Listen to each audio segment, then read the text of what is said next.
While Disney is mostly known for their success with movies and theme parks, the company has also managed to do well putting on elaborate stage musicals, primarily based on their animated films. This is done through Disney Theatrical Productions, which has staged several shows since 1994. Surprisingly, despite often attending musicals, Walt Disney himself did not appear to think of producing a Broadway show. The first time the Walt Disney Company staged a live musical production outside of the theme parks was an adaptation of Snow White and the Seven Dwarfs, which played for a few months at Radio City Music Hall and incorporated both songs from the animated film and new ones written specifically for this show. However, Disney did not seriously consider the idea of making a long-running musical on Broadway until the release of Beauty and the Beast. Several of the movie's reviews praised the songs, with many saying they could have been on Broadway. Frank Rich, the theater critic for the New York Times, even said he enjoyed Beauty and the Beast more than any musical he had seen recently. This then gave Michael Eisner the idea to turn the movie into a Broadway musical. Unsurprisingly, a lot of folks in the New York theater scene were skeptical of Disney coming in, feeling they would just make something akin to one of their theme park attractions. Not helping their confidence was when Eisner selected Robert Jess Roth to direct the show, rather than an established Broadway director. Roth's primary experience prior to Beauty and the Beast? Live shows at Disneyland. However, Disney tried to show they were genuine rather than just creating a show to make money by agreeing to renovate the legendary New Amsterdam Theater on 42nd Street, which had fallen into disrepair after spending several decades as a movie theater.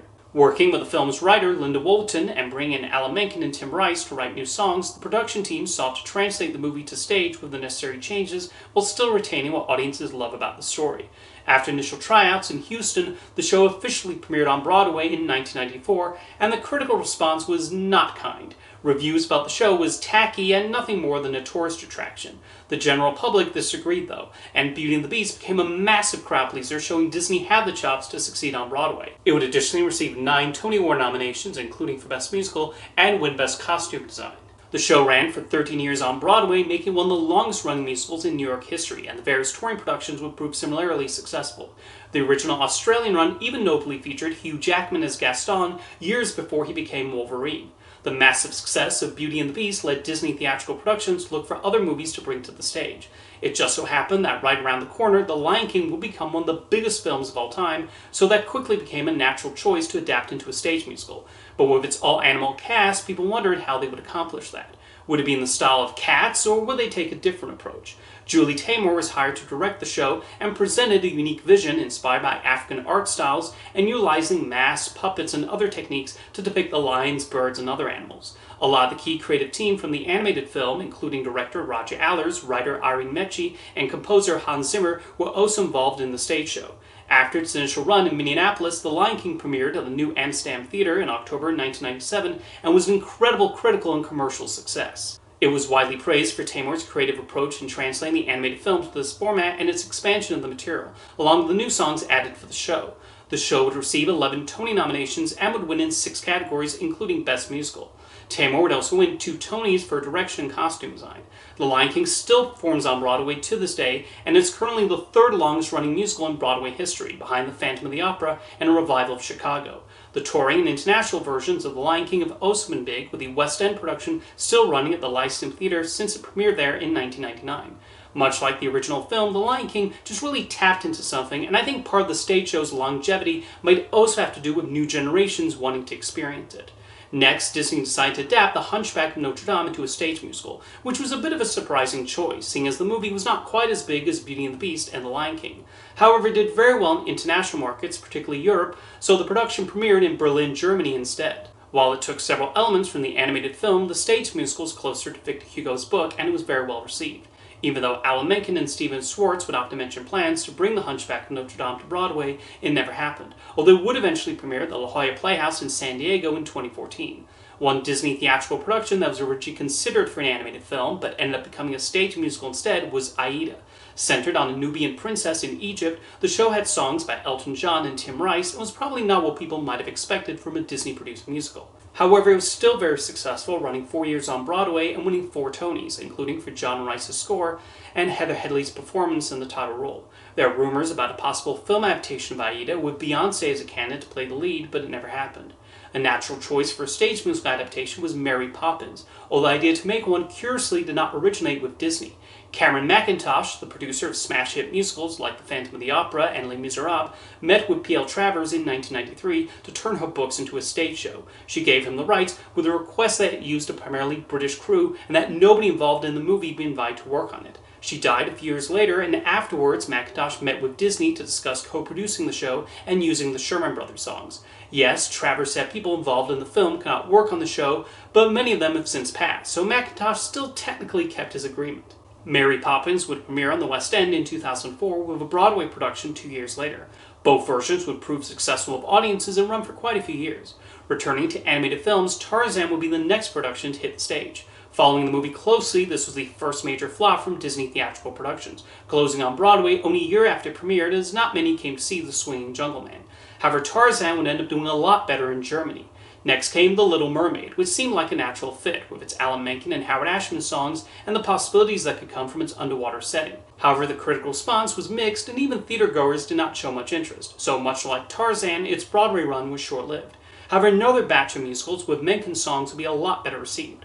One would come from an unlikely source. The movie Newsies was a huge flop back in 1992, and Disney probably expected nobody to ever talk about it again.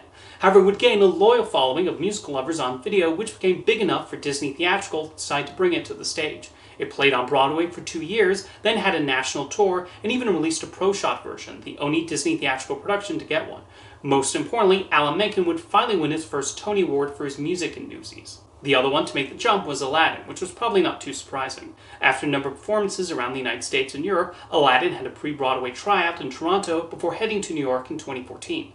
The show received decent reviews, with particular praise towards James Monroe Iglehart, who played the genie.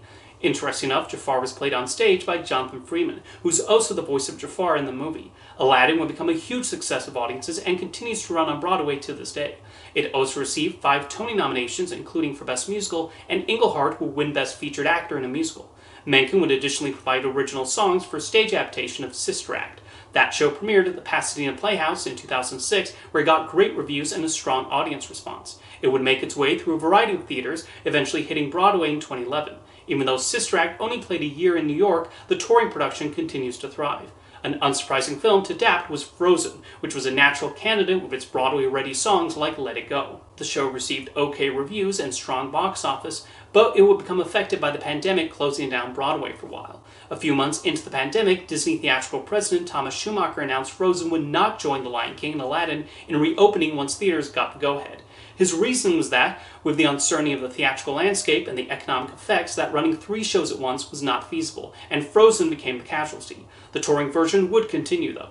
I've mostly talked about the productions that played on Broadway, but Disney Theatrical has produced shows that played outside the usual venues and have been licensed to various theaters. Quite a few Disney Channel original movies have made the jump to the stage, most notably High School Musical.